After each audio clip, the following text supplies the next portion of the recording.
Hey guys, Madewell Knives here. Today, I'm embarking on a journey and I want you to be a part of it. What I have in mind is a sword build. A giant sword. Well, not a giant one, but a good sized one.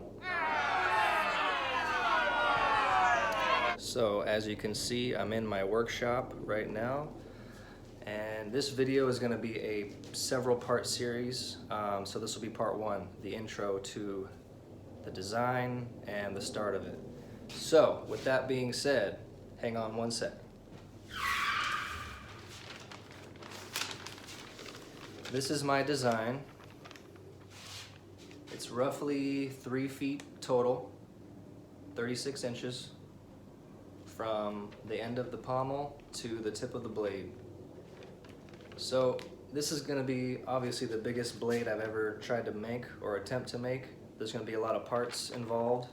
So today, in the first part, before I even start the blade, I'm going to be working on this spacer and possibly the guard. So for now, let's start with the spacer. Alright, so now I've been debating on going back and forth between using 1080 and 15 and 20 or using a combination of railroad spike and 15 and 20. I know that railroad spikes can be forge welded, so I figured I would just do the 1080. These are 1.5 inch pieces. I got 3 of them. So I'm gonna try and stack these, and this will be the start for our spacer. Now the spacer obviously is gonna go right in here, and then that's where also is where the pin's gonna go through. So it doesn't need to be very big, but I am gonna be drawing it out and folding it at least once or twice.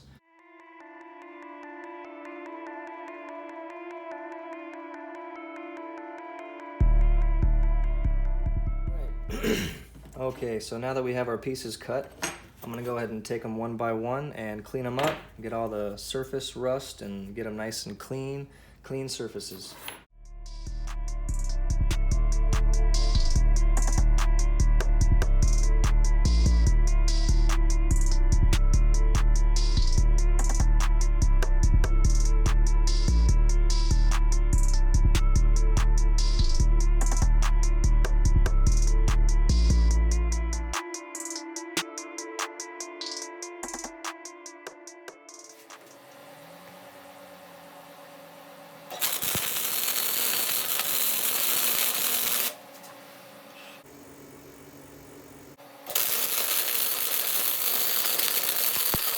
Alright, so I have my first billet welded.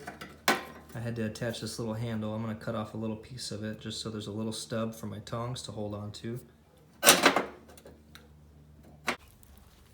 Alright, we have the charcoal forge going. And I went ahead and did a little mixture of 1095 powder and borax to help with the flux. Got my piece welded here.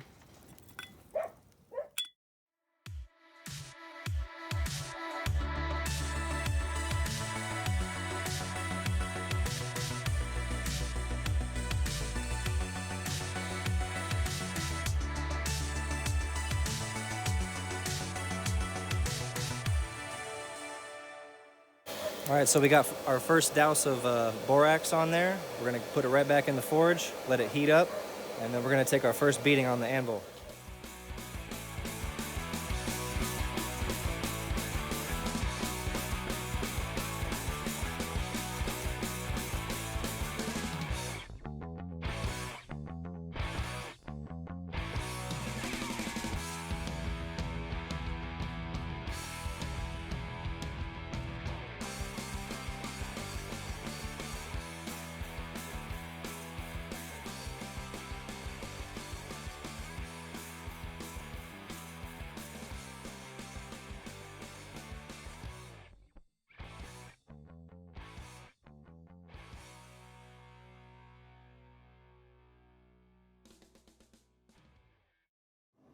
Alright, so just an update. As I'm working on the forge, I noticed I ran out of charcoal.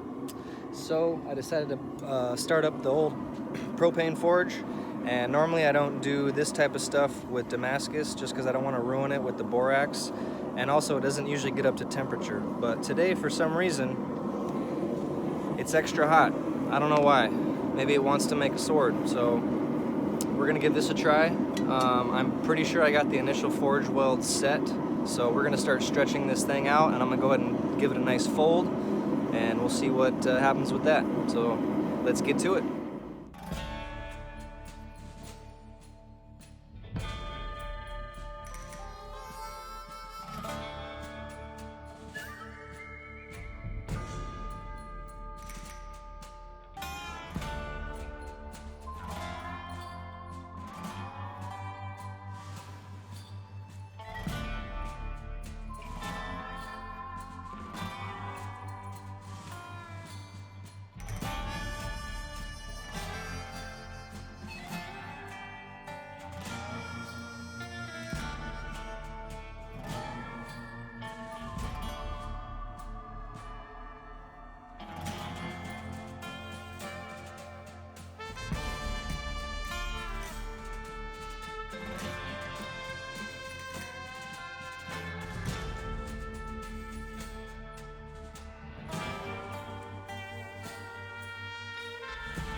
Alright, so after a quick surface grind, a quick etch, this is what our first piece looks like. So let's move on to the second piece.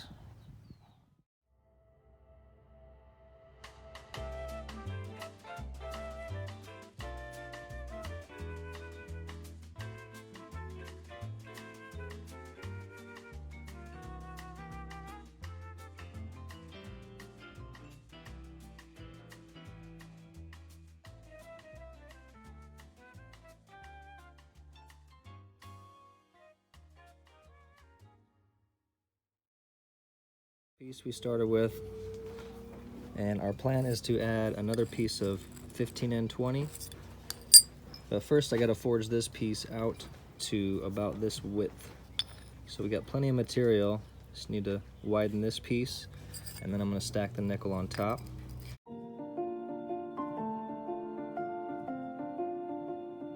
Alright, let's put our piece in.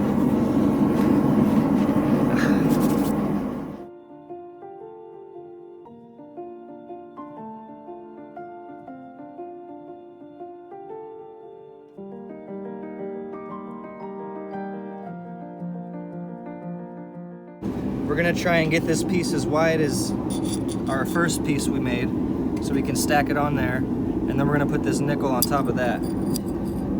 So that's the plan, and then we're gonna keep this pattern on the outside, just for, you know, looks. Everything.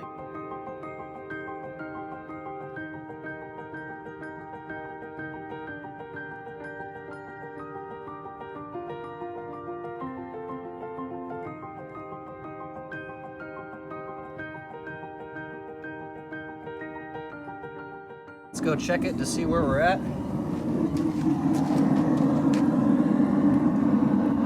Not bad. I think we'll be okay. Alright guys, so now that we have our railroad spike widened, these are our pieces that we're going to be using. So the idea is we're going to lay this on top of our first piece we welded, or forge welded, and then we're going to lay our nickel on top of that.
All right, so we got our piece finished.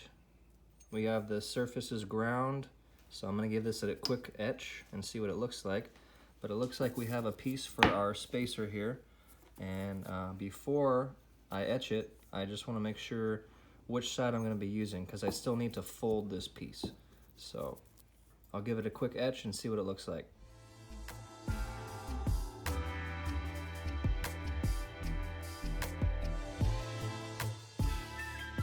All right, ladies and gentlemen, this is where we're at with the piece.